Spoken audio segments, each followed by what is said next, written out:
Hey, listeners, welcome to the Time Travel Trio podcast. I'm Hyde, I'm Matt. And I'm Jen.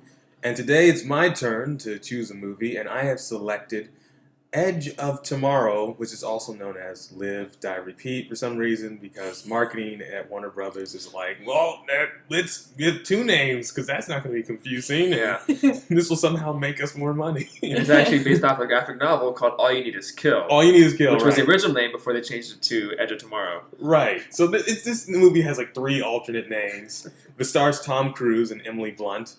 It was an action film that I actually saw opening weekend. I gave it a shot. I was at Cinegear here in Los Angeles. Nice. It came out in 2014, and I saw it with my friend Robbie. Shout out to Robbie. And What's up, Robbie? it kind of took a risk on it because I knew the reviews were good, but it was kind of real. It wasn't well advertised. You weren't really sure what it was about. It kind of looked a little strange. Mm-hmm.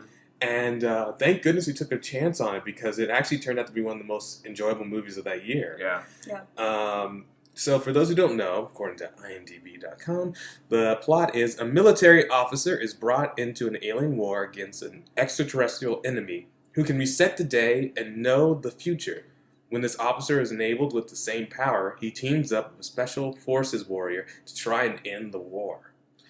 So the person in talking, the military officer is Tom Cruise, who's actually not really a military officer. He's like A marketing. right. Yeah. He's a marketing guru. He's a propagandist. Right. He just like records video, and He's like on the news shows talking about the war and how we're going to win this thing. Yeah.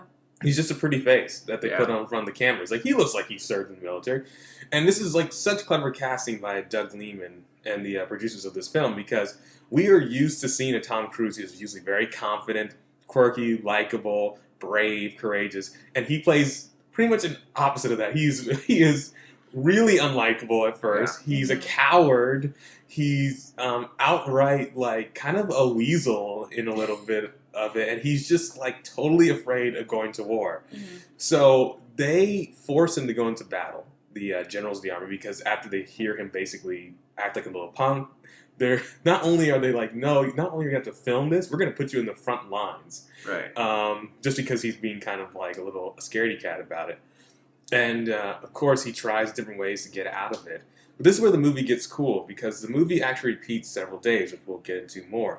So you see him go through the day, him being knocked out, waking up on the in the military base. He is led to his quarters where the rest of his ragtag team waits for him.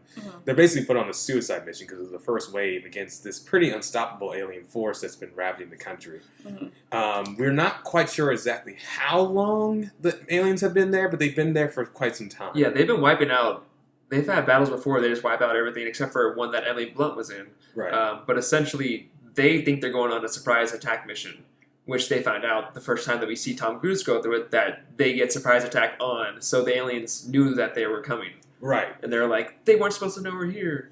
Right. Which screws up everything. They're Yeah. getting slaughtered. Yeah. And Tom Cruise miraculously lands onto the beach.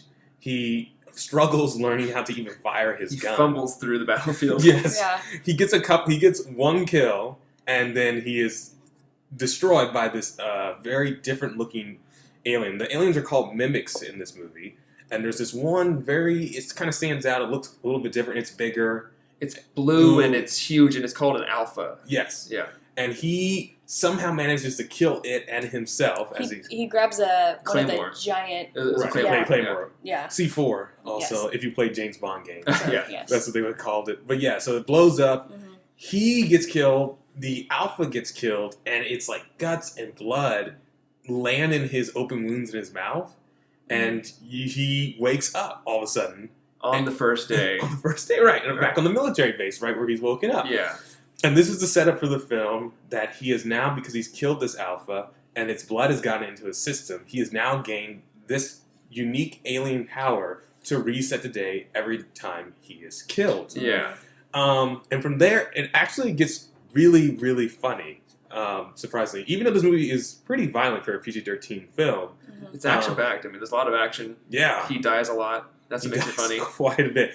If some people were kind of, they didn't really want to see this movie, they're kind of reluctant to see this movie because of Tom Cruise, because like maybe for some reason you don't like Tom Cruise, trust me, if you don't like Tom Cruise, this is a great Tom Cruise movie to watch because Tom Cruise definitely plays to the camera of playing up his unlikability. And he gets killed a lot, and I mean a lot in this movie. Yeah, and most of the time it's done by Emily Blunt, who is funny because he's like, "No, I'm still good. My leg is broken, but I'm still good." And she goes, "Nope, No, boom, boom. headshot." So, what that actually breeds it into is that there are rules to this power that he has. There are rules to this time travel. He can only go back to the last time he woke up. And he can, so it doesn't, it's not a full 24 hours apparently. No. It's just whatever was the last time he woke up. Actually, do you want to get into the time travel now, or you want to kind of go more into the plot? Because I kind of thought about the time travel. We'll get to the time travel Okay. in a little bit.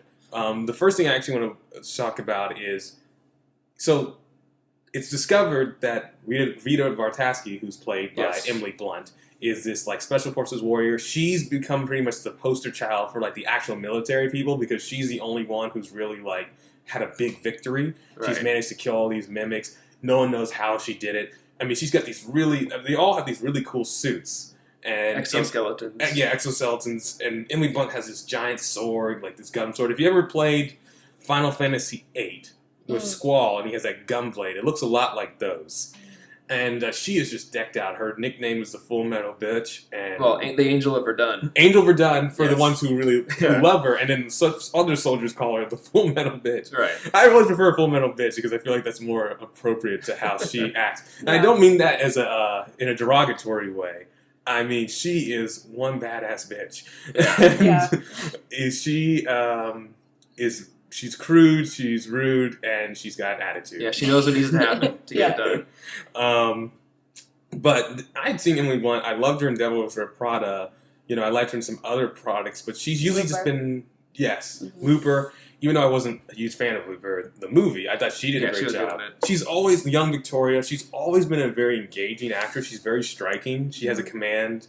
But this was, even though Tom Cruise is top billed on this is really her movie. Mhm. All Tom Cruise's arcs and changes are affected by Emily Blunt. Yeah. Well, she's the reason why he basically does what he does. Right. On the battlefield, the second or third time he's fighting, actually, we don't know how many times he's been on the field because this movie's very well edited. And Yeah. it doesn't make it shows you just enough and it leaves enough imagination to how many times he's actually been reliving this day. Yeah. So at one point, he realizes that Rita is like his only chance, like because she's the best fighter out there. Mhm. So he basically saves Rita, and you can see the way he casually saves her, and he's able to fight off the mimics. That he has done this multiple times, Yeah. and that he's failed multiple times. He's like, nope, someone's going to come up to the top, someone's going to come to the side, Mhm. Yeah. and then he basically explains to her, and she realizes what's happened because she's had the power before, Right. but she lost it somehow. Yeah. So she has the famous scene, which you may have seen in the trailer, where she says, "Come find me when you wake up." And then she Mhm. It explodes. explodes in a flash of glory. So Yeah. this is actually probably a good time to play the trailer. Yeah, I feel like that line too, when I saw this trailer, was like part of what made me want to see this movie. Yes. Yeah. It Yes. definitely made me interested. So It's not a line. It's not a line you've heard in movies very often. Right before Yeah. someone explodes, "Come find me when you wake Right. up." Like what? yeah, okay. I'm gonna tell you a story. At first, it's gonna sound ridiculous. But the longer I talk, We have to find the keys. the more rational it's going to appear. I can't believe you found coffee. Sugar, right? Yeah. Hold on. 3. You like 3. How many times have we been here? How many times? For me, it's been an eternity.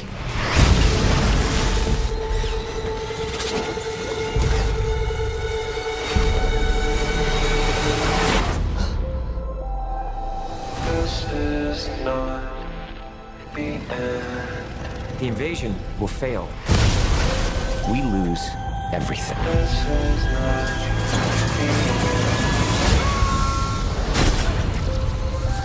the I die within 5 minutes of landing on that beach, along with every other soldier.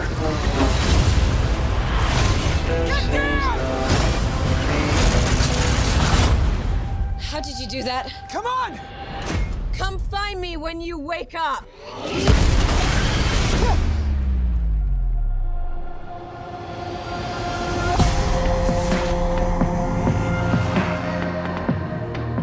what's happening to me.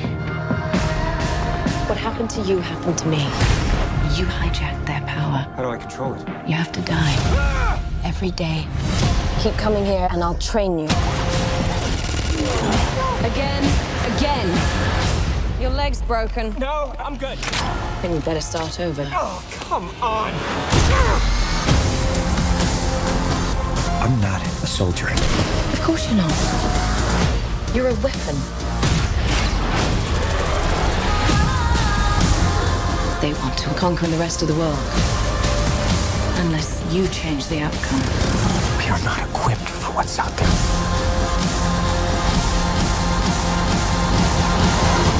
How many times have we been here? What are you not telling me?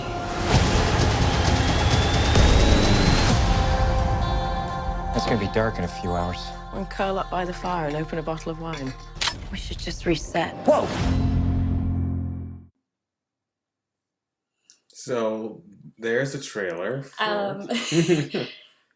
First of all, there's about 3 seconds in a 2-hour movie that Tom Cruise rides a motorcycle. Because one, heaven forbid that there's a Tom Cruise movie where he's not riding a motorcycle. But two, they have to show that in the trailer. That has nothing to do with anything. He's literally, even in the movie, it's ridiculous. Right. Like, I think they did it because the trailers, it would have been a hard sell to show Tom Cruise as like this kind of bumbling idiot coward. So like the trailers make it seem like he's kind of like gun-ho hero, yeah. like his most Tom Cruise characters. But, you know, I think that was actually kind of smart by the marketing team.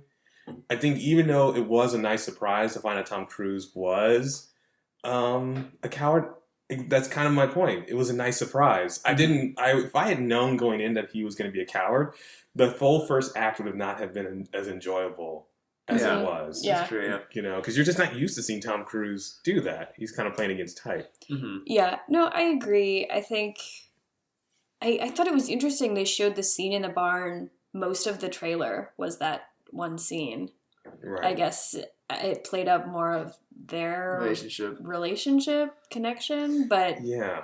it was, yeah.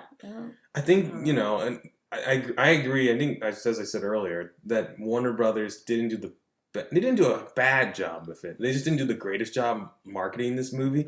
I think it was a hard sell. Mm-hmm. And I think they couldn't decide if they wanted to sell the romance of it or if they wanted to sell the action of it. Mm-hmm. Yeah. So they tried to mix both.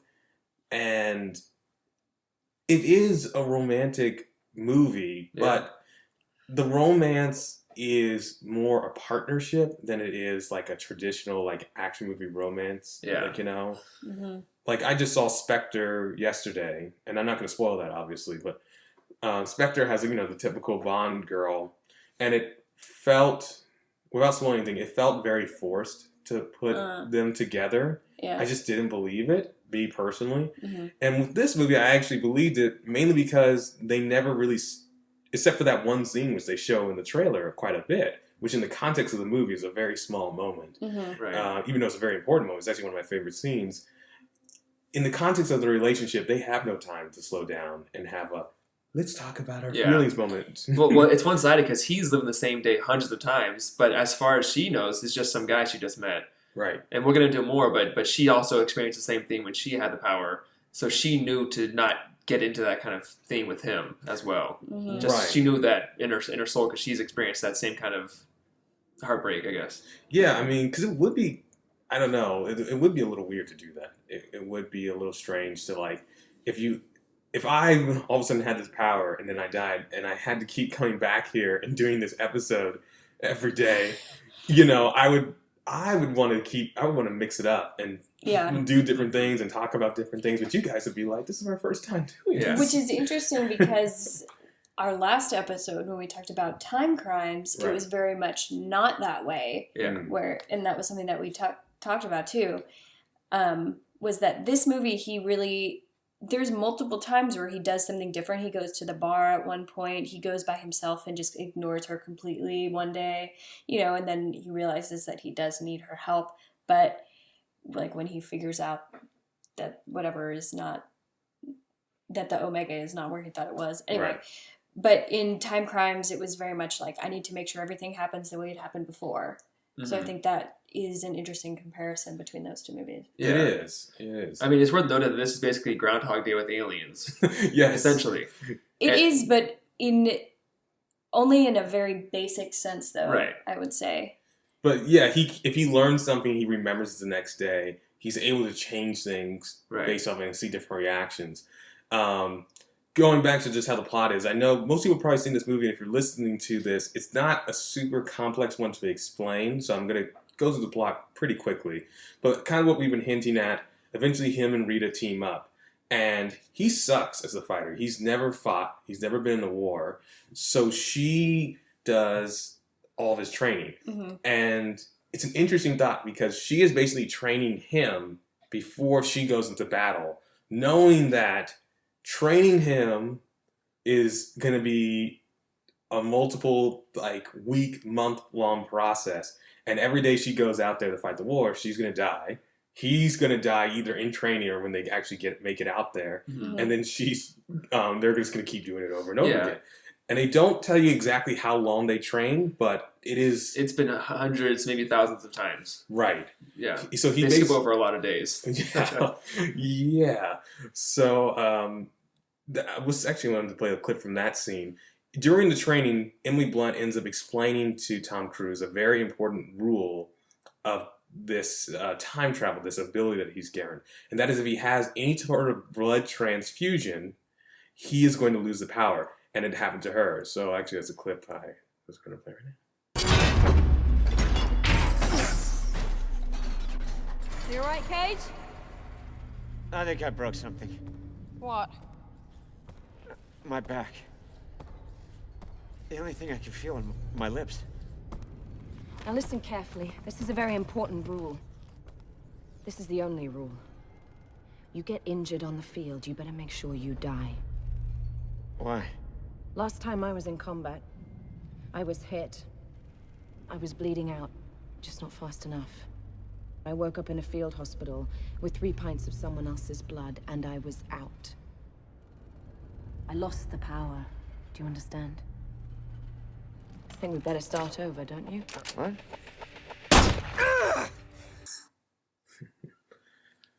So those are the rules that are explained. There's a lot of joking around at first with Tom Cruise asking, like, can it be transferred maybe through, like, sex? Right. Which actually gets Emily Blunt to kill him. Mhm. Which is interesting to think about. Yeah. But Emily Blunt and a scientist have figured it out. They know a little bit about the aliens' culture and military strategy. And basically, there's alpha and omegas. The alphas are the foot soldiers with the time travel. And the omega is where it's basically the core where everything goes back to. Yeah, well, essentially, the alphas are the satellites, more or less. Right. I think in the original novel, they're called antenna, I think, or I can't remember the name that they call them. But Right. when an alpha dies, the omega actually has the power to revert back time. It's the omega that does the time traveling. But the alphas are what trigger it. And so with Tom Cruise getting the blood of the alpha on him, he essentially is an alpha now. Right. So when he dies, the omega resets the day. And so I think the aliens are aware of him. So they kind of, you see in the movie, the aliens react to him a different way. They even like change their plan, I guess, more or less, when Right. he learns more about them. So the omega and the aliens know about him, but they can't quite stop him. So whenever he dies, it sets back to the time when he wakes up. Right. So the omega is what controls it, even though he can control it by killing himself. So, I have a question then. While Tom Cruise is an alpha, if another alien alpha was killed, would he be aware that the day was reset? Yes. Because he would keep the knowledge like the alphas do. Because when the aliens reset the time, they keep the knowledge. Right. Yeah. So and they then- know what's happening. Yeah, the soldiers make a point to not kill any alphas because if they do, they'll reset the day as well. Mm-hmm. Right. And that's why it's interesting to think about because it's basically, I described it to one person as he's playing chess against a computer. The computer knows that you have certain tricks and you have certain patterns. And the computer is just certain chess programs. If you play the computer long enough, the computer program, if you set it that way, can learn your moves Right. and your behavior. And then so you are challenged every time you play chess because it knows he likes to move the knight at this rate and he likes to do this with the bishop. Right. And So the aliens are kind of letting Tom Cruise play around with it. They're not trying to stop him because basically what he's doing is he's wasting time and he's making them better at the same time he's getting better. Yeah. And they're just placing their bets that one human with alpha powers is not going to be able to stop a bunch of alphas and an omega. Yeah. A Well, bunch of Because especially because last time with Rita, it didn't stop them. Right. Yeah, the aliens are smart. They let, well, with Rita, they let them win. She says they let us win. It's part of their big plan. But the day that Tom Cruise is reliving is their end game. So they have to kill the aliens on this day, or else everything gets wiped out. Right. But the aliens are smart. I mean, they let Rita win, but they also kind of trapped Tom Cruise. When he first saw the visions of where the Omega is, it wasn't there anymore, and there's an Alpha there waiting for him to essentially show up, and then they were planning to let him bleed out essentially, because when he has the gun to his head, the Alpha hits the gun out and he's bleeding, and the Alpha just watches him bleed. And then Tom Cruise later said that they wanted me to bleed out because if he bled out, he would no longer have the power to time travel with them, and they would ultimately still win the day because on that day they're still going to kill everyone. Right. So they let people win. It's very well planned, and I appreciate villains who are one step ahead of the hero. Yeah, they're but not not annoyingly so. Right. They're not just like Starship Troopers where they're just bugs killing people. They actually have a plan. They're like a living organism. Right. They definitely have some plan, and they're not geniuses, but they're also not like idiot aliens. Right. You know? It's not to the point where it's like, well, how are you supposed to be better than them? They're so much smarter. They're not smart. They're there's something to be said that the American military or the British military would think of the exact same plan if they had the same thing. They just see the future. They know what works and what doesn't work. They figure that out. And so after Tom Cruise figures that out, he realizes he is joined to the hip with Rita on this one because he can't do it without her. And that enters into a bunch of montages of them training, them trying multiple times to win the battle. And it's almost like a video game. Yeah. Especially those old school video games where like now a lot of video games like, for instance, Alien Isolation have engines in their programming that makes the thing change and it adapts to your play. But especially back in the day when the 90s when we were playing video games, it was going to be the same enemy at the same spot, doing the exact same amount of shots every single time you played. Yeah. And so you could literally memorize levels, especially with platformers. Oh, yeah. And that's how you would beat the game. GoldenEye comes to mind. GoldenEye is a very similar way. So it was kind of cool to see that, like, them having to just memorize everything. They have this big map, and they're, like, putting X's where they've died, and X's where big enemies come out. Like, don't forget, a enemy's going to come out of that crawl space, and then you got to shoot that one. Then we got to get to the trailer. You got to unhook the trailer. And it's funny also because Tom Cruise mentions that he alludes to the fact that sometimes, no matter what he says, Rita still isn't able to do it. Like at one point, they have to unhook a trailer. And he alludes to the fact that no matter how many times he's told her to unhook the trailer, she never unhooks the trailer. Right. So it's kind of like, almost kind of touches on that time crime thing. Like there's some things that are just, I guess, immutable, and that's probably not the right word, but some things are just, they always happen. Like they're just, a person's personality is always going to be the same. Like the general is always not, at one point they kind of go to the general and tell him like, hey, you should listen to us. And no matter what they do, the general's not going to change his personality. Except for once. Yeah. And even then, it's kind of... they still are bombarded. So. I don't know. I've never gotten this far. Yeah, it's really good. I mean, while they're planning all their attacks, you kind of see Tom Cruise fall for Rita. But to her, it's just been this guy she just met. Right. So it becomes this one-sided relationship, basically, between Tom Cruise and Cage and Rita.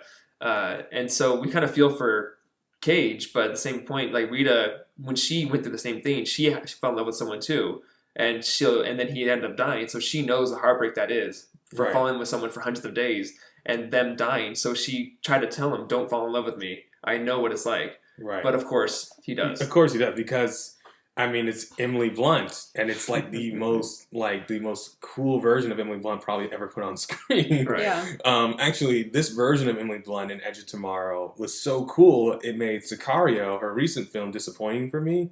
Again, not going to spoil, but in Sicario, which is actually a pretty decent movie, but she plays a very passive character. Like she's a tough character, but she doesn't really do much. She's not really a go-getter, and half the movie she just complains about how unethical it is, like how people are fighting the drug war. And On the one hand, I really do want to remove my bias from her from this movie of Edge of Tomorrow.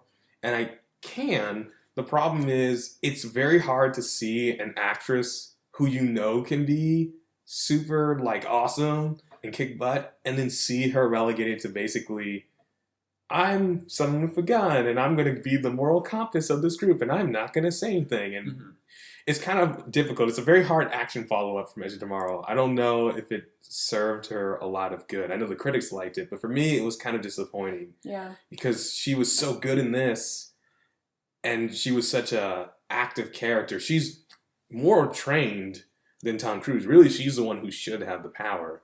Well, I mean, she has, and so what I like too about it is that Tom Cruise can tell her, and she already knows everything that like he's going through. So it's like once you kind of trigger her, oh, that's what I did. She is already on board, right? And when they're training, he can tell her what she needs to know. So it's almost like both of them are traveling through time because she knows what to expect with him explaining to her, but she also knows the feeling that he's going through every time. It is true, and it's very interesting. And like you said, one of my favorite scenes is when they go to this like cottage and they're getting ready to fight, and Tom Cruise is having a quiet moment with her, and he basically admits that like they've been trying to do this strategy that she's come up with like who knows, dozens of times, and it's not working. She dies every time.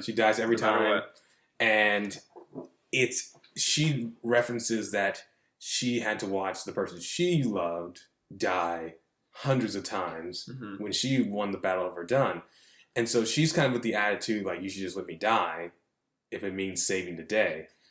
And it brings up a lot of interesting questions. It brings up like her perspective on like death. And I wonder almost if like she's more comfortable with dying because she's died so many times. Yeah. Like as opposed to like someone else who's never died, who might be like a little bit more like, well, we've got to do something. I don't want to die. Yeah, it makes her way more badass. Right. There's no real fear of death. Death is like, she expects it at this point. Right. And of course, eventually, Tom Cruise and Emily Blunt, they try to warn the general. The general doesn't want to listen. Eventually, the general goes after them. They end up in a car accident trying to escape. And Tom Cruise ends up waking up in the hospital, and his blood has been transfused. He's had a blood transfusion. Yeah. And he now is mortal.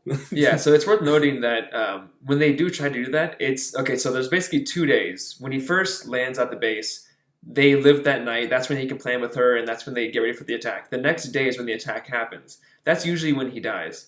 But when they try to get the general on their side and to get the equipment to find out where the Omega is, it's the day before. Right. So when they do find out where the Omega is and he loses the power, it's the day before everything else has been happening. Right. So he has only pretty much about 12 hours before they're going to have their invasion. Yeah, and it's that night. And it has to be that night. And it has to be that night. So he and Emily Blunt, now the stakes have just been risen like tenfold, because now not only does he have to do something he's never done before, there's no more reset. There's no more reset. If he dies, that's it. Game over for him. Game over for essentially humanity. Yeah. And so he and Emily Blunt get their ragtag team, and they go to the Louvre, actually. J Squad. Yeah, J Squad. And they go to save the day. J Squad gets like torn apart. Like most of them don't even make it into the Louvre. Only Tom Cruise and Emily Blunt make it, which, as Jim Marlis was talking about, Tom Cruise kind of has the most lucky of falls getting into the Louvre.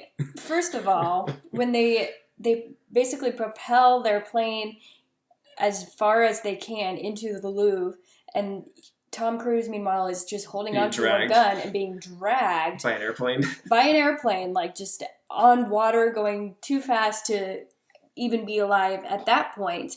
And then when it finally stops, he's thrown forward and lands on like, I don't even know how to. It's like glass. Like rock. It's like a concrete slope. It's like a pit hole of concrete and destruction everywhere, and he's just sits up and he's fine. Right, he does one of those. Just like okay. Yeah. He has a little bit of a limp, but that's only from when he first fell from the airplane into the water. Right. And it's less of a limp than that was, so he's getting better. He's getting better, right. It's like, and look, I mean, I know it's like, it sounds like we're being petty, but like, movies like this, to a certain degree, you accept that the action heroes are going to be able to take harder hits than most normal people and keep going. Mhm. And, yes, there are these stories of people who have like these crazy accidents and are like, just get up and do one of those. Like, oh, okay. There's a great Reddit thread, if you guys ever get a chance, it just was popular this week, that was talking about asking doctors crazy things people have like come out for basically unscathed. And one of them was a guy who was driving and was a diabetic, had a seizure, went limp, hit a telephone pole, went through the windshield, and down a cliff. Whoa. But because the diabetic had a seizure and passed out, his body went limp, so he didn't try to brace for things like other people do, because sometimes the brace actually makes it worse because of how your muscles tighten up. So his body just went ragdoll, and he gets up just a couple of bruises from falling down like a 20-foot cliff Wow. and going through a windshield, mind you. And this person just kind of goes like, oh. So diabetes essentially saved this person's life, Well, there you or go. almost killed him because he wouldn't have been in the car accident. In the Yeah. first place, yeah. Exactly, yeah, But we'll call that like even. Right. But it's so yes. That's a side note. We can accept action heroes surviving stuff, but that one was a little like That one was okay. ridiculous. And it's also Tom Cruise, who is, yeah. He's that- basically immortal, except in Yeah. this movie, Mhm. even though he kind of is immortal, but not Mhm. really. Well, yeah, maybe he is now. Who knows? Yeah. Who knows? He doesn't age very well. Well, in real life, sure, but I mean, I'm talking about in the movie right. logic. Now that we'll get to it. So, okay, so they're in the Louvre. So they're in the Louvre. He and Rita, Cage and Rita, are the only two left. They know that they have to basically blow up the Omega to have any chance of winning this thing. Yeah, the Omega controls all the aliens. If it's Right. dead, aliens stop. Game over. Very, think Avengers. Yes. Yeah. The Tesseract. Same thing, yeah. Or With Ultron's the- little... With Ultron, yeah. Well, with Ultron and actually with the other one, too. But in the first yeah, the Avengers movie. Tesseract. Oh, I mean, yeah, Yeah. that's right. That's what I was thinking. The more of. Avengers, Yeah, the that is Avengers one of love their blow this up and everything's okay. Right. Yeah. Plot lines, Yeah. and so it gets to the end, and Cage and Rita have a moment. Rita says, "I wish I could have known you better," and kisses him, and then runs off to basically sacrifice herself as a distraction. Right, because there's an alpha there chasing them around. He's like, "I'm gonna get you." He's Yeah. running around like, "I see you." Right. And Rita gets herself killed, but it buys Cage enough time to basically swim down. And even then, Cage ends up getting caught by the Alpha, but he's able to Yeah, he drop gets- the he gets grenades. stabbed. Yeah, he gets stabbed, Yeah. but he drops the grenades in. He's pulled the pins. So the grenades blow up. All the mimics die. Alphas, mimics, they're all dead. And then as he's floating towards the bottom, Cage gets some Omega blood on It's him. Omega blood, yeah. It's Omega This time blood. It's Omega blood. And he wakes up, and he's traveled back even further. He's not on the... Yes. He's not on the base. He's on the airplane to It's- meet the general. But I would imagine that actually is the beginning of that literal day. Yes, it is. Because when he wakes up on the base, it's after he was tasered. Right. Right. So he was probably quote unquote unconscious, more or less. And so that's probably why that was triggered. Yeah. Exactly. Well, yeah. I mean, I think that point when he was waking up originally, that was just when the aliens decided it would happen. I guess. Right. This time around, since it was the night before, it's earlier with a whole new type of blood in his system. Omega blood. Yeah, but I actually just realized this. I was wondering why that happened. If he got the Omega blood in him, because the Alphas are what triggered the time travel. But they showed a shot of the Alpha dying once he killed the Omega. So because when he first got the blood, he killed the Alpha, and then blood got on him, and then time reset. So there's some lag. So maybe he killed the Omega, the Alpha died, and then he got the Omega power, which Right. triggered the reset. So Right. now he went back to then, since he has the Omega power now, Right. and he went back in time because the Alpha died.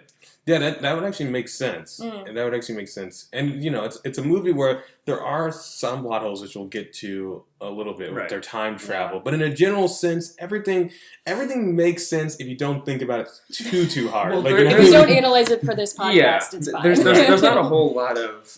It's like if Alpha dies, resets. He's an Alpha now. When he dies, it resets. Right. When you talk about the Omega and stuff like that, it kind of opens it up. So if there were to be a sequel, I don't know how they would set back time because now he's an Omega with no Alphas to set back time. Unless he becomes one of the mimics. I don't know. Yeah, I don't Something know. dark. But- And in the last scene, of course, everything's cooked. J Squad's all alive. Though it's kind of bittersweet for them because J Squad, like, they were kind of like the losers of that military unit. And they fought bravely. And yeah, they fought bravely. They sacrificed themselves. They saved the day, and they have no idea that they did that. Yeah. Yeah, that kind of sucks. And then Tom Cruise goes over and he finds Rita. She's doing her like stretches, which is, side note, again, a little tiny plot hole. Would she still be doing her stretches if she knows she's gonna? Well, that was what I was just thinking too. Why is everyone on this base still acting like they're about to go to war the next day when there was just a thing on the TV that Tom Cruise was watching that the war is over? But I think the general was saying that they're meeting no resistance, so I think they're still fanning out to see where the aliens are. So I think their plan was to go surprise attack where they think the base is. So I think they were still going to try to do that just to see if they're gone. Right. Because the humans don't know they're all the way gone. There's just no resistance anymore. But I feel like she would not be preparing. Right. But it's an interesting, I mean, that's a very nitpicky thing, you know, and it's like, you can argue, like, hey, look, clearly whatever her yoga is, it's what she does to meditate. Well, and Tom Cruise sees her again, and she doesn't remember him. She has never met him. But she'll know what he means once he starts talking to her. Right. Yeah. Yeah, but I think that this movie, it does things for the sake of movies, I guess. So that her doing the stretch was like a visual cue to say, here we are in this moment again. Like him waking up saying, wake up, maggot. Those types of things are things that we can latch on to say, okay, now this is the moment now, just to have consistency. No, I agree. Yeah. It's true. So, before we start getting into more of the time travel, what's your personal relationship with this movie? Well, I definitely liked the movie a lot. Actually, I bought it. I asked for it for Christmas, actually. That's how much I liked it. It was one of those films I took a chance on. I just wanted to see how good it was going to be, and I'm so glad I did. I love sci-fi movies. I love sci-fi action movies, but it also has a lot of funny parts in it. And while I'm not a big fan of romantic movies, you know me, Jen, from my writings. I'm a big fan of romance in movies that is almost strictly business. This is very much your type of romance, which when I see this movie, there's basically zero it's really hard to find like romantic moments between them other than maybe the scene in the barn a little bit, but even then it's like if you're thinking about it from her perspective, it's a little creepy that he knows so much about her. She's like no, it's very antagonistic. It's interesting. It's not, it's your kind of romance. Right, it's my kind of romance because in the sense of like Jen used to joke with me that my idea of romance in my scripts was two characters shaking hands and saying, I love you, do you love me? Cool, let's shake on it. And this is very similar to like my style of like how much I want the romance to reach.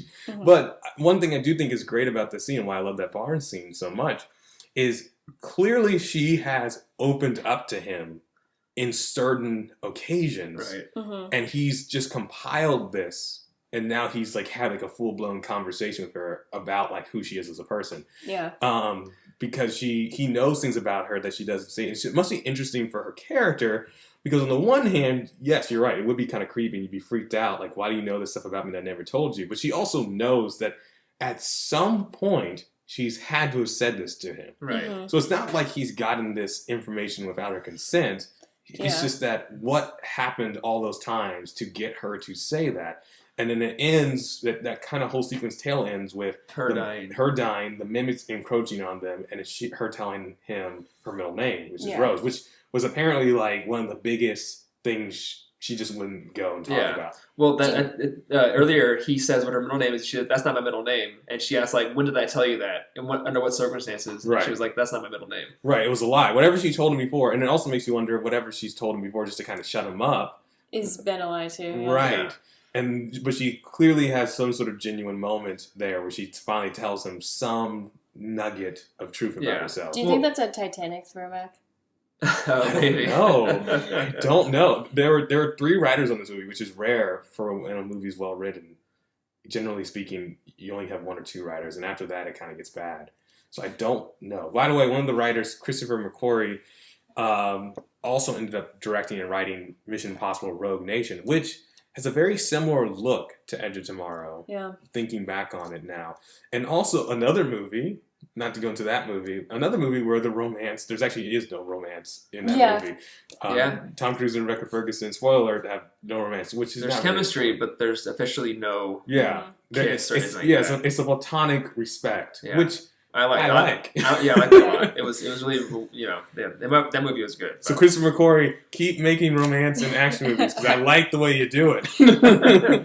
So what's your personal relationship with the movie? I missed it in theaters, but I heard it was a really good movie, so I just sought it out after it was on home release, and I liked it a lot. I saw it once all the way through, and I think I saw it again at some point, just kind of in parts. But then I watched it again for this for the podcast, and again liked it a lot. And how about you, Jen? I like this movie. I wish I could remember, but I'm pretty sure I probably saw it in theaters.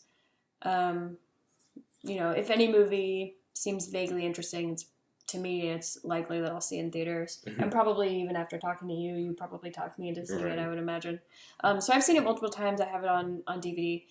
I like it a lot. I liked it more when I wasn't trying to analyze it for the podcast. Right. I realized that there are plot holes that I thought about that I hadn't thought about before, and it kind of took me out of the movie. Yeah. But, overall, it's a fun movie. It's easy to watch. It's enjoyable. I liked it a lot. So. Yeah, I'm with you. I mean, even though I really love this movie and it's still one of my favorites that I've seen in the last 5 years, watching it for analyzation, it's like you kind of like, okay, next time I watch the movie, I'm just not going to analyze it because it is one of those movies where if you think about it too hard, there are stuff where like certain theories and like rules, they do a pretty good job of sticking to the rules. Yeah. I will say that, but there are a couple points where you're like, well, wouldn't that happen? And eventually, at one point, wouldn't someone do this? Like, Yeah, I mean, when I first started thinking about it again, after seeing it only a couple times before watching it again, I was kind of like, it's inconsistent. But then after rewatching it, I kind of thought myself into liking it, and kind of, I think they are pretty consistent on what they kind of stick to. right.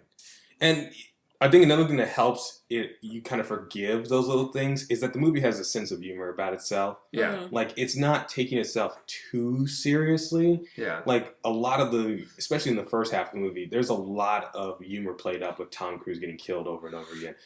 Probably my favorite death in the whole movie is when Tom Cruise is deciding the first time to sneak and see Rita Vartassi. And there's all this build, because he's going to eventually just meet up with her and they're going to have some sort of conversation. And he's setting up this whole big like escape plan to go see Rita.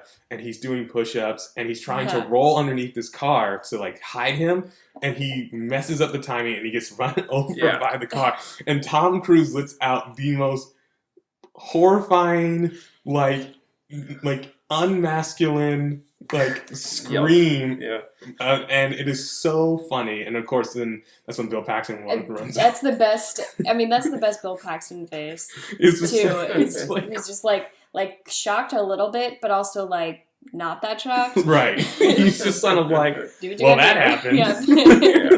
He's just, speaking of which, Bill Paxton has such a fun character I in love this. him. yeah. And He's no stranger to fighting aliens. no strange. I tell you. And Bill Paxton's been killed by quite a few. He's been killed by Alien, Yep. Xenomorphs. He's been killed by the Predator. And there was another movie he got killed in where he was getting killed by aliens. Bill Paxton's been killed by aliens quite a few Was times. he the one in Twister? Was that him? That's him, Twister. He was also in Agents of S.H.I.E.L.D. Agents of Yeah. S.H.I.E.L.D., yep. And this movie does have a couple of throwbacks to Alien. It does have a few little Yeah, nods to yeah, it's got a Alien. little bit in there, Particularly with the guns yeah. and the exosuits. Yeah, that's true. But anyway, moving on to the time travel. of this Time movie. travel.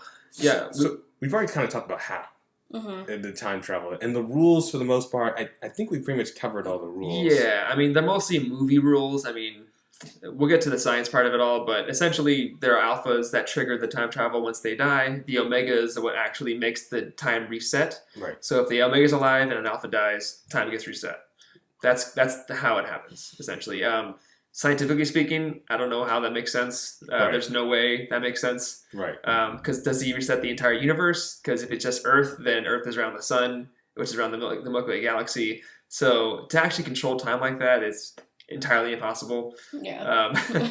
Right. So, It's alien magic. yeah, exactly. So I mean, obviously, it's not possible, but That's Thank goodness, probably too. Yeah, it's definitely a good thing. It's also one of the negative points that I'll have when I give my time travel rating. yes, same Just here. because it's so easy to just say, well, whatever, it's alien rules, so you don't really have to explain as much as maybe you should, or Mhm. with other movies like Time Crimes is a little bit more explanatory. Right. Not necessarily how they built that machine, because that we don't know, but Yeah. but you know, at least it's not aliens came down and they dropped a plat of goo into Right. a Have science this lab, ability. and now you can time travel. Here you go. Don't get any on your hands. Yeah, exactly. Yeah, Yeah. so that's- Wear goggles. Yeah, I do have.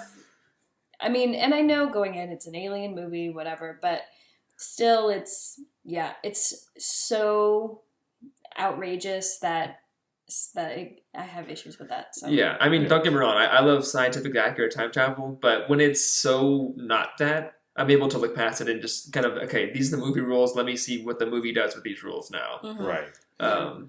Yeah. And the consequences of this we touched on. I mean, there's definitely a lot of psychological consequences that they go Oh, yeah. over. That like Rita's pretty messed up from having She's closed because off. yeah, apparently she's time traveled even longer than Tom Cruise, and we kind of get a ton somewhere along the way. Probably Tom Cruise reached the point where Emily Blunt was, Yeah. because he gets to a point where he's just like depressed and like.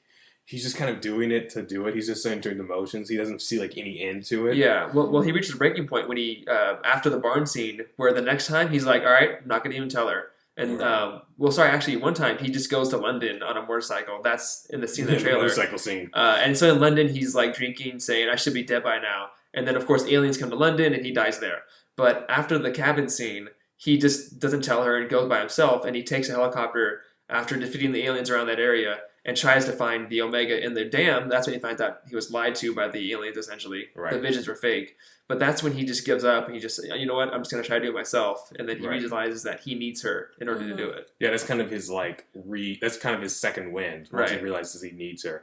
that would be really frustrating if you had that and you were just tired of it. You didn't want to do it anymore, but you can't No die. choice, yeah. Right, you can't. You There's shoot nothing yourself that and that's you can it. do. Yeah, And if you give yourself a blood transfusion, you are essentially dooming your entire race. Yeah, exactly. Yeah. Either do it or everyone else in the entire Earth dies. So you Makes kind of sense. just get stuck in a loop, like, well, maybe I'll feel like it eventually. Yeah. Mhm. And you know, there's definitely some consequences told of like that. It causes some sort of like differences in like how you see the world. Mhm. And there's also consequences on if you're on the wrong end of it, that you could be killing this person over and over again, Yeah. and then eventually they're just going to learn how to kill you. Yeah. So Yeah, if the you're aliens. both the aliens use that to kill the humans, and then it gets turned back on them. But there's some like dire consequences for having this power because your enemies are really not playing a fair fight. Yeah. Yeah. What's interesting too is that with the consequences is that we see that no matter what he does, she's dying. It's in a different way, and even when they actually succeed, she still dies. Right. Yeah. So it's not so much like a constant, but just no matter what they do, she's gonna die. Right. And so that plays with how he does things and how he wants to actually save the day. He kind of struggles with that of trying to save the day, but also keep her alive because now he's in love with her. Right. You know, and at the last moment there when they kiss, that's when she's like, "Do it, or else we're all gonna die." Right. She's Yeah. like, she's like, we're both going to die. Like, Yeah. like, so you might as well save humanity. Yes. So go for it. Yeah, it's really interesting that way. Scientific accuracy. I know you're talking about. There's Yeah. there's no scientific There accuracy. ain't none. This is Here's me trying to really make sense of it in a scientific way. Maybe the alien goo is trapping his mind in a simulation of the day, and the aliens are researching that.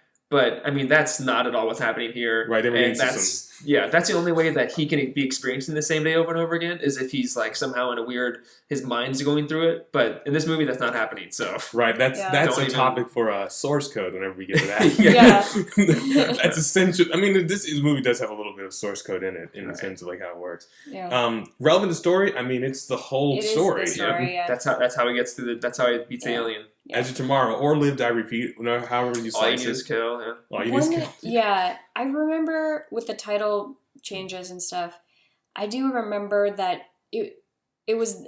I know it was the tagline on the Yes. poster, but it was bigger than the title. Yes. So Right. I do recall people confusing that for the actual title Mm-hmm. because it did seem like I know how. I guess because I studied film, that I know how a movie poster is supposed to be and where the title actually goes. Right. And I knew what the movie was really called, but it was so large, and I don't think they changed it when they changed No. the title. So you can see how people would think that, and then they just decided to kind of go with it. Right. Yeah. Is absurd. Again, it wasn't the best marketed movie. It did well enough in the theaters. It made enough money, but it didn't make as much as Warner Brothers did. I think part of it was just they didn't know how to market it. They didn't know how to make the posters for it. Mm-hmm. Emily Blunt wasn't the Emily Blunt that we know now. This movie made her the Emily Blunt that we know now because she had this and then Looper, right? She had Looper, this, and then Looper was Into first. the Woods. Looper was Gotcha. first. So this was kind of like those three movies kind of brought her into mainstream. I will watch a movie. Now Emily Blunt can headline a movie, Yeah. even against Benicio del Toro and Josh Brolin. Mm-hmm. And it's like, but before this, there was no way that Emily Blunt was a bigger star than Tom Cruise. Yeah. And that kind of, I think everyone felt that she was the main character, including Tom Cruise in many ways, but they could not market her as the main I character. know. That's Hollywood for you, you know. Yeah. Right. And closed sets, I mean, this really well edited with the closers. There's not a lot of time jumping. Yeah, it's like present day kind of, but with some Yeah. advanced technologies like the exoskeletons. But it's more or less. Yeah, Present it's day. not too. Yeah, it's not too far. They definitely used Europe. Yeah. You Yeah. know, they were at the Louvre and they were in London. Yeah, you could see destroy Big Ben, Paris. and you could see that You got to see Big Ben when you're you know, in all London, that otherwise you don't know stuff. you're there. Yeah, Yeah. The toppled Eiffel Tower was there, I think, in one shot. Yeah.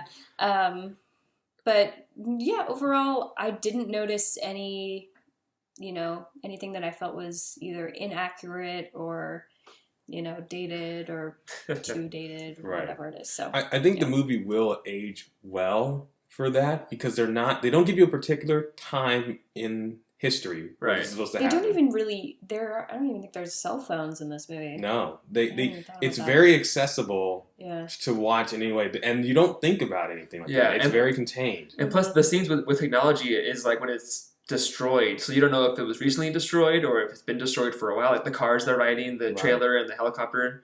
That's Yeah. been there for a while, maybe Right. since the war started, or maybe it hasn't been. So it's I think it opens up to being timeless, more or less. Yeah, I do too. And real quick, even though this isn't, the exosuits were real. Those were not styrofoam and plastic. Those suits were 70 to 80 pounds. Wow. Emily Blunt had to do intensive training to be able to carry that suit around. She said in an interview when she first put on the suit, she started crying because she didn't think she was going to be able to do the whole movie Wow. in the suit. Yeah. But eventually she got really strong and buffed and did it. And Like Tom Cruise does like in the Tom, movie. like Tom Cruise does in the movie. She had to train and made a joke, I think, on one point that like John Krasinski was like afraid that one day he was going to wake up and she was going to be bench pressing him because she had gotten so strong. Nice. And I know when she shot into the woods, she had wearing blue. She had like blue medical tape underneath her garments because she was still Too buff. too buff Yeah. to be this No, like. she was ripped for this movie. That's She was pretty looking funny. good. Like, look at Yeah. those arms in that movie and the scenes, Yeah. like where she's like holding onto the floor and she's like lifted up, like she's doing that. Oh yeah. Yeah. And after eventually, I think they said eventually they had to put like a little black string, but you still have to keep yourself elevated Yeah. on that. And so she got jacked in this movie. Then she had to cardio some of that muscle down for Into the Woods, and then she had to get some of it back for Sicario. Yeah. So What it's like to be an actor, though. it was like Yeah. Yeah. Tom Cruise is lucky, man. Tom Cruise has not had this other than He's always in shape. other than Tropic Thunder. He's always in shape. Well, Yeah. but even that was like prosthetics and stuff like that. Thankfully, Yeah. for Yeah. his sake. No one wants to see fat Tom Cruise. Right. Let's be honest. We want to Tom see. Cruise doesn't even want to see himself. Tom Cruise is like, oh God, what Yeah. happened? Yeah. No, but yeah. So I just thought it would be cool because I like Yeah. when movies do that when like the actors really have to Me too. to get in shape and do like a lot of stuff to like be the part. Hmm. Would you guys want to experience this time travel? Not even a little bit. Really? Really. Are like- both of you guys know? I'm actually a maybe. I would like to experience it if it didn't mean having to kill aliens to do it. Like if I just had this power where if I died, I got to reset the day. I'd be like, yeah, sure, whatever. No, Let's go skydiving.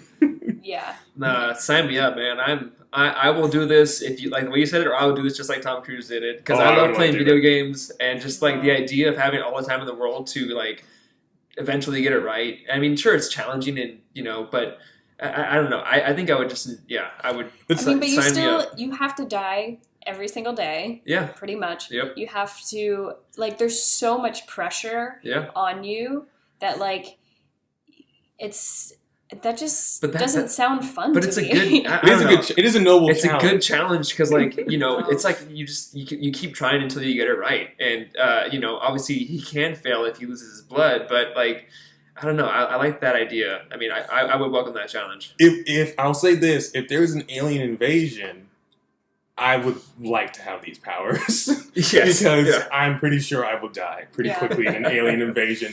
I'm like the guy who's like, "Come on, guys!" and I get shot to the chest, like, "Oh, I'm dead." Yeah. But yeah, I understand. I mean, I'll let Commander Shepard do most of the dying for me, and just hopefully solve the puzzles that way. But I think there are definitely going to be some worse versions of time travel we're going to talk about on this show. But I think if someone held a gun to my head, unless I had the power to time travel like Tom Cruise, I would not want to go into this time travel. Yeah. Yes, please. No, thank you. So what else did you know about this film non-time travel related? Okay, well, the opening shot, they used I don't know if it's frequent in time travel movies, maybe, but where they show the audience a lot of information via like news clips at the beginning of the movie to kind of quote unquote catch us up on where we are in the world. Yeah, it's like a sci-fi trope. But one of those clips is that actual meteor that fell in Russia. Yeah, in Russia, and it's like I just remember it because they showed it on the news 5,000 times. That someone filmed from their phone in a car, and it's just very obvious that that's the clip that they used. So that kind of like threw me. I was like, no, I don't think you need that in there. It's not like just. Could use a fake news clip. Yeah. Or everything else was fake. Or like CG of meteor, because we know the aliens come down in a meteor or whatever. Right. But like to use one that was popping in the news is like, okay, well that wasn't that meteor. Yeah, that kind of threw me off in World War Z as well when they started using real news clips for like zombie attacks. I was like, oh, okay. Yeah. I thought that it did a good job in the beginning of the movie of establishing Cage's character in that meeting with the guy from Harry Potter. I'm sorry, but every time he talks, I cannot hear him as anything else. So, use your wizardry to help us win the war. But, he kind of goes, you really get a sense of who he is as a person, and then by the end of the movie, how he's changed. But he really does get that wake-up call of, nope, you're going to go on duty because I don't care about your bullshit. You can blackmail me, whatever. You're not going to get away with it. So I really liked that. I do also like that they didn't show every single detail of the day that he relives. Right. That some parts are gradual release of information later on in the movie. And it's not like... I feel like in Groundhog Day, most of it... until he decides that he wants to fall in love with Andie MacDowell, that everything, we see it every single time, every single day. Right. Like, he wakes up, and then he, it's a cold shower, and then he gets his coffee, and then he slips, and he meets Stephen Tobolowsky, and then, whatever, etc. But in this movie, it's, you see different parts of the day at different times, so it doesn't feel like it's as tiring as it might sound, I guess, to watch a movie that way. I mean, they only do show you, like, it's an extremely well-edited movie, and I remember telling people that I wanted it to be nominated for editing at the Academy because it is a movie that lives and dies on its editing. The cuts it makes are really, really effective. Right. And his performance in the same scenes at different times of the movie That's true. Right. is interesting because it's something that I thought about watching it this time was the first time that he meets J-Squad. He's very much just listening, and he's quiet, and he's kind of taking everything in. And then the second time, he kind of has to, he doesn't say anything, but he has to have a different expression on his face that he kind of recognizes it. And I mean, say what you will about Tom Cruise, but he's a pretty good actor. No, he is a pretty good actor. So that was one thing that I appreciated. Yeah, I like the montage because it's the most failure ever shown in a montage. Yes. He literally dies like dozens of times in the montage. It's just, it's a lot of fun to just see him fail, and every time he's like, no, I'm still good, and he's like, nope, you're done. It's just fun to see him get knocked around and maimed and murdered, and he's still learning. No, I'm pretty much with you guys. Like those are my favorite things outside of the time travel. It's a fun movie. Mhm. It's a lot of fun. And that kind of goes. I know, like it's based off a graphic novel. I think it's a Korean graphic novel.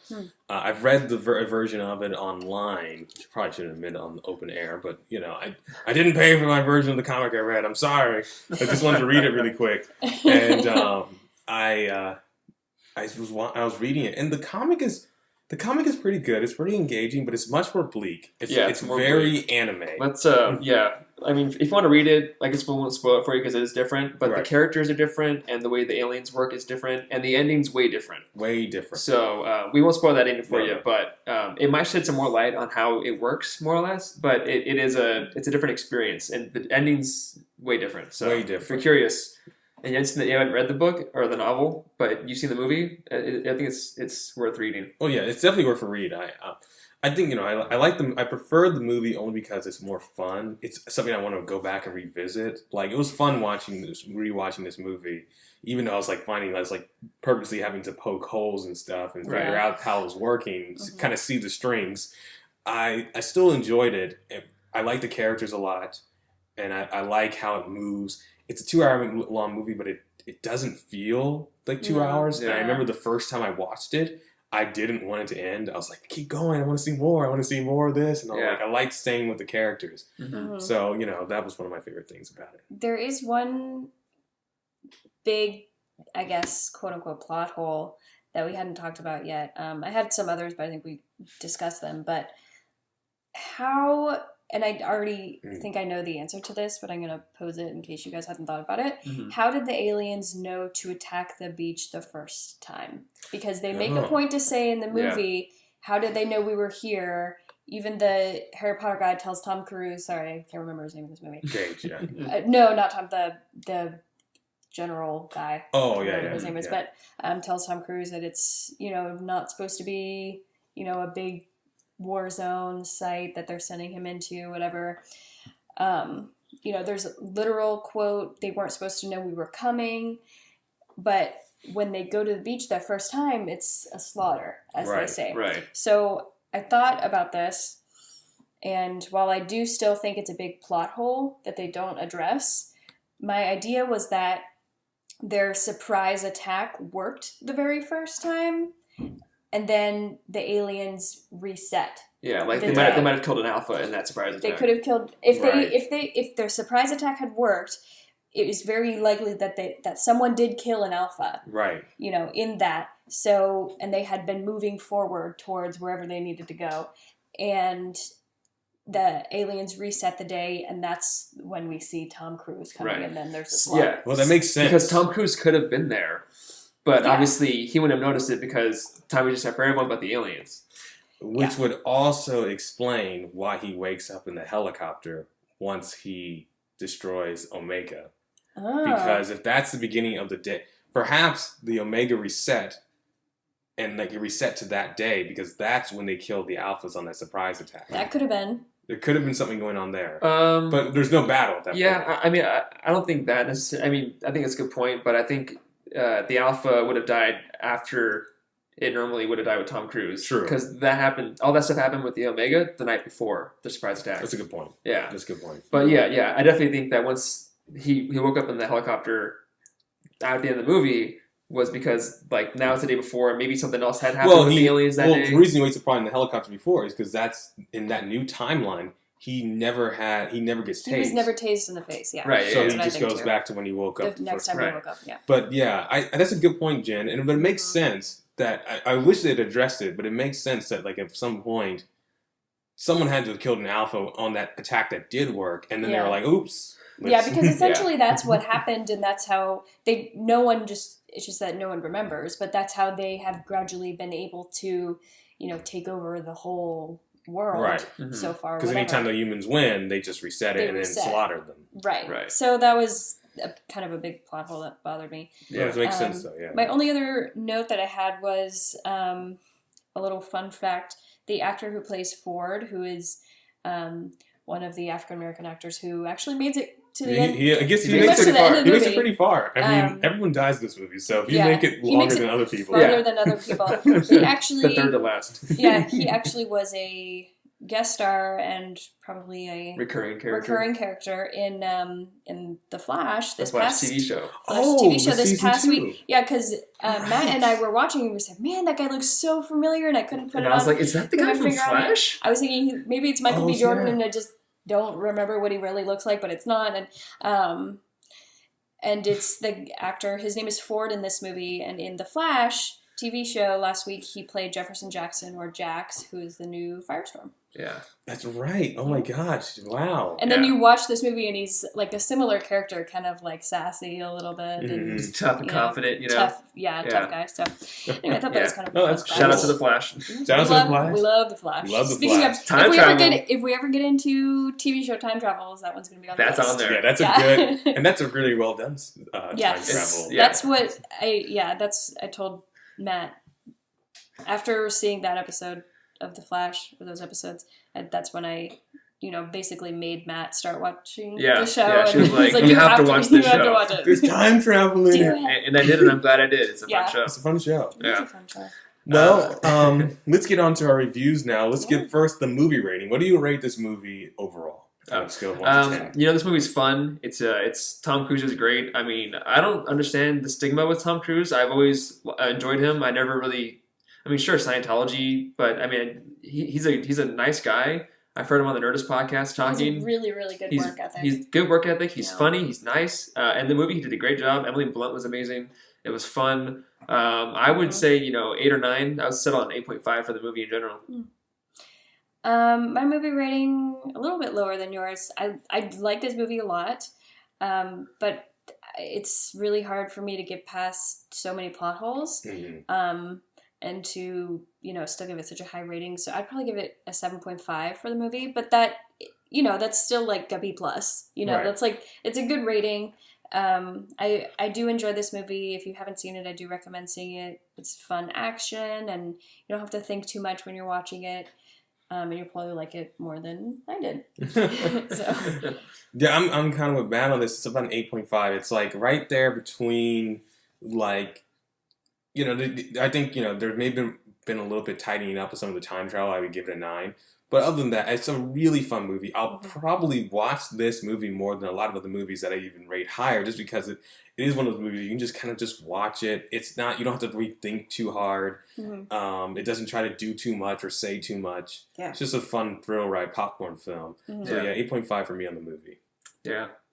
Time travel. I'm going to knock some points off because it doesn't make any sense scientifically. Yeah. But once you buy into the movie magic of it all, I think it's a pretty effective, tool in the story. And I think that the way they explain the alphas and the omegas and kind of those rules, it makes it interesting. So I'll give it a 4 out of 10. Okay. Yeah. Yeah. I definitely also am going to knock time travel points just because of the sheer, ridiculousness of some of it. I do like the idea. I don't want to say that, if it's so far from accurate that we're never going to like it, because that's not always true. It kind of just depends on the context of the film. But, hold on. Okay. But, I just don't, I don't like that it's kind of like, yeah, let's do time travel. All right, whatever. Just put it in. I don't really care what becomes of it. Right. That's how I kind of feel like this movie kind of handled it. And maybe that's how the book is. I don't know. I didn't read the book. But I'm going to give it like a 5 out of 10 time travel. I mean, it's fair. I'd say it is middle of the road because I do like the idea. I think it's interesting to reset the day and to have sort of a higher being that automatically resets it to kind of protect its Right. guards, so to speak. It's like security system, whatever. So, points for that. So 5 out of 10.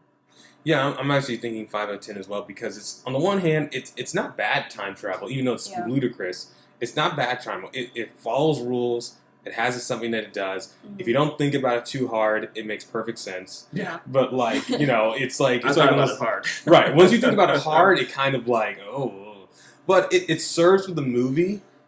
And like I said, it never goes too far, and it never takes itself so seriously that you are forced to like you're not forced to be like, oh, okay, that's why this didn't happen. It's not even like a Back to the Future kind of time travel. Yeah, where, it doesn't take you out of the movie. Right. Yeah. But if you think about it, it does. But if you Right. just watch it, you don't question it. Exactly, and it's and it's fun movie, and it progresses the story. It doesn't slow anything down. There's never a moment where you're like, well, what if that means you're not thinking that necessarily when you're watching the film. Plus, they skip a lot, so we assume things have happened that we haven't seen yet, and so Right. it really uses it well, efficiently. Yeah, that is one of the magic of it. So yeah, 5 out of 10 of the time travel. Yeah. So we're going to be doing another episode soon. And Did you want to first talk about the of Rotten course. Tomatoes? It has a 90% on Rotten Tomatoes. Wow. Tom Cruise has been Pretty having Tom Cruise and Emily Blunt have been having some really good runs of action films because Tom Cruise's last action movie, Rogue Nation, has like 97%. Wow. So this is 90%. Yeah. Emily Blunt's Sicario had 88%. So That's they're killing Good it for them, right yeah. now. Yeah. It's a good film. If you have not seen it, trust me, even if you've listened to this and this episode and you still haven't seen it, watch it. You're going to have a lot of fun. There's a lot we're not talking about. You just kind of have to watch it. It's a very visual movie. Yeah, it's fun just seeing it all play out. And even though you might know what we kind of hinted towards at the end, it's still fun to see it all play out. Yeah. Yes, the critical consensus for it is gripping, well acted, funny, and clever. Edge of Tomorrow offers entertaining proof that Tom Cruise is still more than capable of shouldering the weight of a blockbuster action thriller. I definitely agree with that. Mm-hmm. Yeah, and the audience score is actually the same as also 90%, which is pretty high. Yeah, for 90, it to be 90. that- Rotten Tomatoes, usually to Rotten both be Tomatoes are that really high. brutal. It's usually it's there's a lot of discrepancies there. Yeah. So Jen. our next episode will be back to me as discussion leader, and I have chosen the 2014 sci-fi thriller hit. I say hit with sarcasm. Project Almanac. Ooh. Oy, I can't wait to get into this movie. Fair warning, it will probably be a longer episode because I have a lot to say. And I think these two guys have not seen this movie. I saw it once in theaters. It was released January 30th, if that tells you anything about this movie, that it was, after holiday season. January's Right. pretty... January, February, Graveyard. March are usually pretty hard to, it's hard to sell a good movie in Right. that time. Yeah. But the plot synopsis is a group of teens discover secret plans of a time machine and construct one. However, things start to get out of control. Dun, dun, dun. Yeah, I haven't seen it before, but Jen ranted towards me I had a to, lot. Yeah, I had to rant about it after seeing this movie. I just had to it's one of those movies I just had to get things off my chest. So I do recommend, seeing this movie and then listening to our podcast because I think it'll make it more fun to hear our discussion about it. But even the tagline in the movie is, "Today is better the second time around." So Is it? it's teenagers. I'm just going to, give you a heads up. I think Tom Cruise would disagree with that. Yeah. All right. This came out 6 months before Yeah. Edge of Tomorrow. Oh, Yeah, that's interesting. The director is Dean Israelite, and there isn't anyone that I have recognized at all in this movie. They're teen actors. Not to say that they do a bad job. I think the lead is Johnny Weston, who it looked like, actually we went on his IMDb page, it looks like is actually doing some other, big movies now, which is good for him. So we'll be interested to see what you guys think about that movie, but it looks like it's available maybe on Amazon. I know we were looking and it is on Redbox, which is like usually $1 or $2, right? Yeah, to rent from $1 or Redbox. $2, And watch that, and that episode will be released in 2 weeks. Fantastic. Yes. So now let's do some social media plugs. First, we'll plug the podcast that you're already listening to, one Thank way or you. another. Yes, thank you. Whether it's thank you. Whether it's either SoundCloud or iTunes or Stitcher. We are also on Twitter and on Instagram at Time Travel Trio. So please send us questions. We haven't gotten any questions, so send us some questions about either movies we've done previously, or suggestions, or General the time next travel movie. questions. Yeah, anything that you want to say, we will read it. Hopefully, maybe. We will. We will. And we also do have a Facebook page, Time Travel Trio Podcast. And yeah. Please subscribe on iTunes, rate, review us. You know, just help us out if you can. Yeah, share with people who you think might enjoy our podcast. Yes. Social currency is great. Yeah, we always appreciate that. And I am at Jen Marlis, Jen with 2 N's on Twitter and Instagram, if you want to follow me there. If you want to follow me on Twitter or Instagram, you can find me at Robinson is Hyde, Hyde. And on Twitter and Instagram, I am Foreman in space, Forman. And thank you for leading the discussion today. Oh, this was a lot of fun. This was great. Yeah. We'll see you tomorrow. Until next time, travelers, we are out of time. See ya.